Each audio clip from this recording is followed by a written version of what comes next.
சிந்தனையாளர், சீர்திருத்தவாதி மற்றும் விடுதலை போராட்ட வீரர் மா. சிங்காரவேலர்.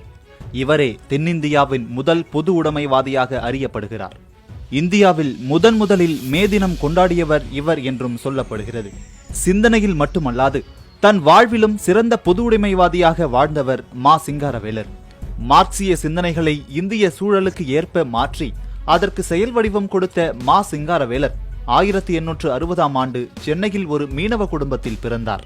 தன் இன மக்கள் ஒடுக்கப்படுவதைக் கண்டு அவர் சிறுவயது முதலே வருந்தினார்.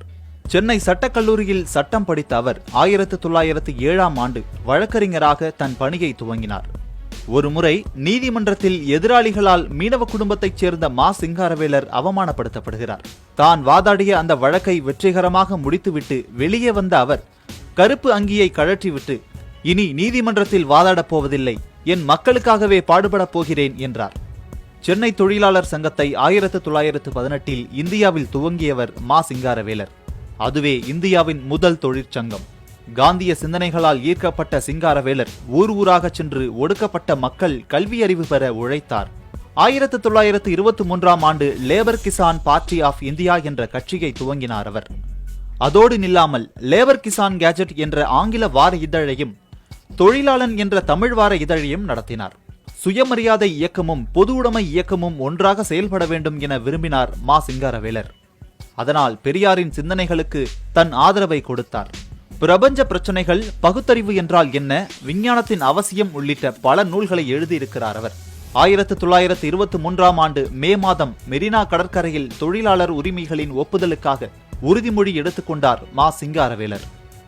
இந்தியாவில் முதல் மே தினம் சிங்காரவேலர் தலைமையில் அன்றுதான் கொண்டாடப்பட்டது.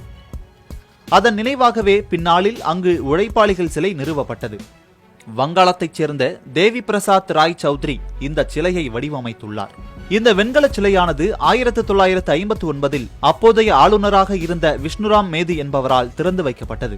சென்னையின் அடையாளங்களில் ஒன்று உழைப்பாளர் சிலை. கான்பூரில் நடைபெற்ற இந்திய கம்யூனிஸ்ட் கட்சியின் முதல் மாநாட்டிற்கு தலைமை தாங்கிய மா. சிங்காரவேலர் சென்னை மாநகராட்சியின் உறுப்பினராக இருந்தபோது பள்ளிகளில் மதிய உணவு திட்டத்தை வெற்றிகரமாக நடத்தி காட்டினார். தென்னிந்திய ரயில்வே வேலை நிறுத்தத்தில் ஈடுபட்ட போது மா. சிங்காரவேலருக்கு 10 ஆண்டுகள் சிறை தண்டனை விதிக்கப்பட்டது. பிறகு தண்டனை காலம் குறைக்கப்பட்டு கைது செய்யப்பட்ட 2 ஆண்டுகளில் விடுதலையானார் அவர். மீனவ குடும்பத்தில் பிறந்து தன் இன மக்களுக்கும் ஒடுக்கப்பட்ட அனைவருக்கும் பாடுபட்டவர் மா. சிங்காரவேலர். எனவேதான் தமிழக அரசு மீனவர் வீட்டு வசதி திட்டத்திற்கு அவரது பெயரை சூட்டியிருக்கிறது. மேலும் சென்னை மாவட்ட ஆட்சியர் அலுவலகம் சிங்காரவேலர் மாளிகை என்றே அழைக்கப்படுகிறது. தேசபக்தி, பொது உடைமை, மனிதாபிமானம், சீரிய சிந்தனைகள் என வாழ்ந்த மா. சிங்காரவேலர் சிறந்த விடுதலை போராட்ட வீரரும் கூட. ஆனால் இந்தியா விடுதலை பெறுவதை பார்க்கும் அதிர்ஷ்டத்தை சிங்காரவேலருக்கு காலம் வழங்கவில்லை. 1860ஆம் ஆண்டு பிப்ரவரி 18ஆம் நாளில் பிறந்த சிங்காரவேலர் இந்தியா விடுதலை பெறுவதற்கு 1 வருடம் முன்பாக, அதாவது 1946ஆம் ஆண்டு இறந்தார். என்றாலும் என்றைக்கும் மனிதகுல வளர்ச்சிக்கு தேவையான சிந்தனைகளை விதைத்துவிட்டு போனவர் அவர். மே தினமான இன்று தென்னிந்தியாவின் முதல் பொது உடைமைவாதியான மா. சிங்காரவேலரை நினைவு கூர்வோம்.